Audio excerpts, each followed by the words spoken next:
Venkateswara gold తాకట్టులో ఉన్న మీ బంగారాన్ని విడిపించి కొనబడును. నమస్కారం నంద హరిచంద్రరావు గారు. నమస్కారం అంజుబాబు గారు. తెలుగు సినిమా ఈ రోజున ప్రపంచాన్ని జుట్టేస్తుంది. సో దానికి బాటలు వేసిన వాళ్ళు మన పూర్వీకులేగా. చాలా మంది ఉన్నారు, మహానుభావులు ఉన్నారు కదా. ఆ మహానుభావులందరినీ ఒక్కసారి 1 by 1 స్మరించుకుంటూ వద్దాం. చాలా మంచి ఆలోచన. ఎందుకంటే నాకు తెలిసి ఎవరికి రాదు కూడా. ఎందుకంటే థంబ్నెయిల్స్ కోసం ఎదురు చూసే ఛానల్స్ ఉన్న ఈ రోజుల్లో ఇలాంటి ఆలోచన రావటం మీకు ఆ భాషలో చెప్పాలంటే చాలా మంచి ఆలోచన.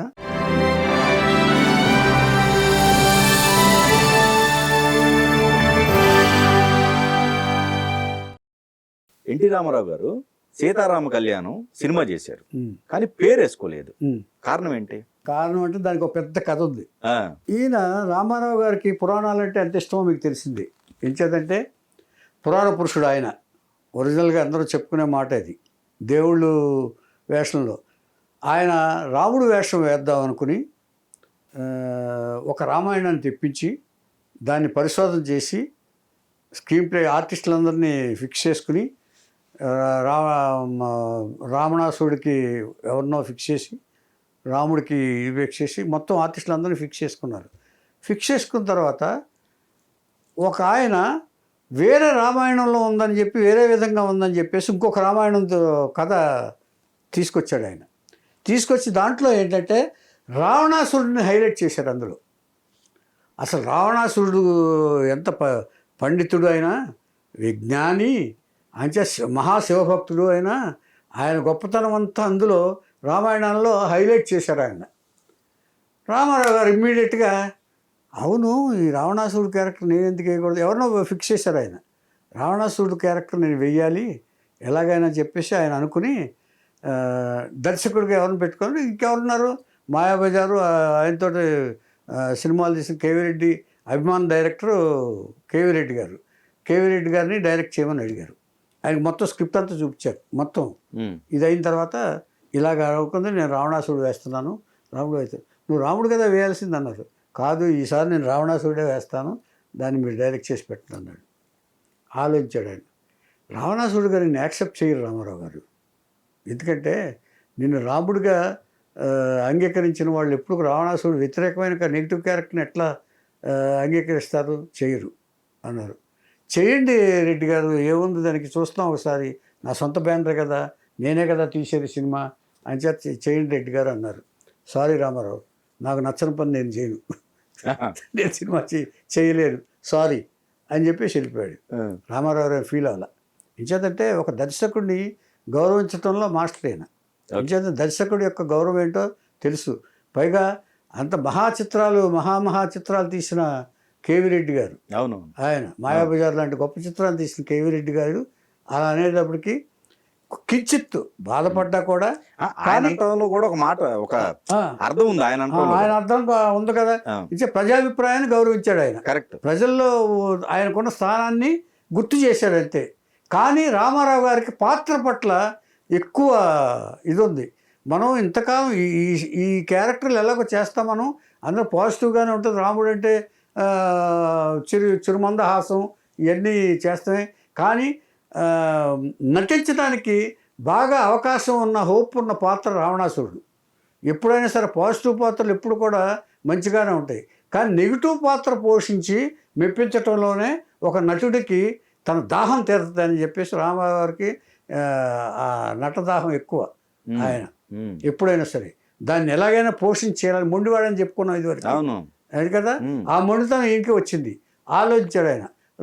కేవీ రెడ్డి గారు నేను తప్పట్ల పాపం, ఆయన చెప్పిన దాంట్లో తప్పేం లేదని అనుకున్నారు. ఇప్పుడు ఇక దీన్ని చేయటానికి ఎవరికి సరిపోలరు. ఇచ్చేదంటే కామేశ్వరరావు గారు కూడా చేయొచ్చు, కానీ ఆ ఆలోచన ఈయనకి రాలే అప్పటికి. కామేశ్వరరావు గారు కూడా పౌరాణిక దర్శకుడే, కానీ ఆయన కూడా ఇలాగే అంటే ఎందుకు అని మనమే చేద్దాం అని ఒక డెసిషన్కి వచ్చి రావణాసురుడు క్యారెక్టర్ ఆయన చేశాడు. ఆయన చేసిన తర్వాత అది ఎంత సక్సెస్ అయిందో, ఎంత హిట్ అయిందో మనకి తెలిసింది. అవును, అంచేత ఆ విధంగా రామారావు గారికి నట దాహాన్ని తీర్చుకున్న చిత్రం రావణాసుడి గెటప్లో బ్రహ్మాండమైన చిత్రం సీతారామ కళ్యాణం. Super hit. ఇప్పటికీ ఆ పాట కానీ సీతారాముల కళ్యాణం చూత్తమరారండి కానీ ఆయన స్క్రీన్ ప్లేలో ఇదిలో మాయాబజార్ దృష్టిలో పెట్టుకుని ఆయన స్క్రీన్ ప్లే తయారు చేసుకుని ఆయన ఎప్పుడు కూడా ఆయనే స్వయంగా రాసుకుంటారు పెన్నుతోటి. ఆయన రాత ఎంత బాగుంటుందంటే ఆయన రాతను బట్టే ఆయన జాతకం కూడా ఉంటుంది. అంత అందంగా ఉంటుంది. ముత్యాలు లాంటి అక్షరాలు రామారావు గారు రాత మీకు తెలుసో తెలియదు. అందుకని ఆయన ఆ పాత్ర మీద మక్కువతోటి సీతారామ కళ్యాణం చేసి తనే దర్శకత్వం వహించి పేరు మాత్రం వేసుకోదలుచుకోలేదు. ఎందుకంటే అది దానికి కూడా కారణం ఉంది. కేవీ రెడ్డి గారిని కన్సల్ట్ చేశాం మనం. ఆయన కూడా బాధపడకూడదు. ఎంచేతంటే ఇలా రామారావు నేను వద్దనంగానే రామారావు చేశాడు అని అనుకోకూడదని ఆయన మనసులో కూడా కించిత్తు కూడా భావం రాకూడదని చెప్పి రామారావు గారు భావించి నా పేరు వద్దు అని చెప్పేసి తన పేరు తాను వేసుకోకుండా సీతారామ కళ్యాణ్ ఫినిష్ చేసి రిలీజ్ చేశారు. కానీ దాంట్లో కొన్ని ఇప్పుడు గ్రాఫిక్స్ లేని టైం అది ఉంది చూసారా, 10 తలకాయలు అక్క అదే కదా, 10 తలకాయలు దాంట్లోనే ఆ సీను నిజంగా దానికి కూడా ఆయన చాలా అంటే నించోని చాలాసేపు దగ్గర 15 గంటలు 15-20 గంటలు నించున్నారు. చెప్పాడు ఆయన మాస్క్ షాట్స్ తీయాలి, మరి భోజనం కూడా తినడానికి వీల్లేదని. ఏం జీవితం అంతా భోజనం చేస్తున్నాం కదా, ఈ ఒక్కరోజు తినకపోతే ఏమైంది బ్రదర్, పాత్ర కోసం నించున్నారు 16 గంటలు. అసలు కదలలేదు, కనీసం ఇలా లుక్ కూడా కదలడానికి వీల్లేదు. కదిలిందంటే ఇట్లా వస్తాయి తలకాయలు, ఒకదాని మీద ఒకటి ఎక్కేస్తాయి. అయితే మాస్క్లో ఉన్న దౌర్భాగ్యం అది. తర్వాత అవుట్డోర్లో మాస్కులు తీస్తే ఎండ తేడా వస్తుంది. ఇప్పుడు తీసే మాస్క్ షాట్లో ఉన్న ఇది చెప్తున్నాను.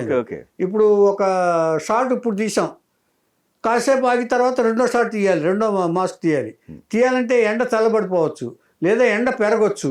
ఆ వేరియేషన్ వచ్చేస్తుంది. ఇదేమో డార్క్గా ఉంటుంది, ఇదేమో లైట్గా ఉంటుంది.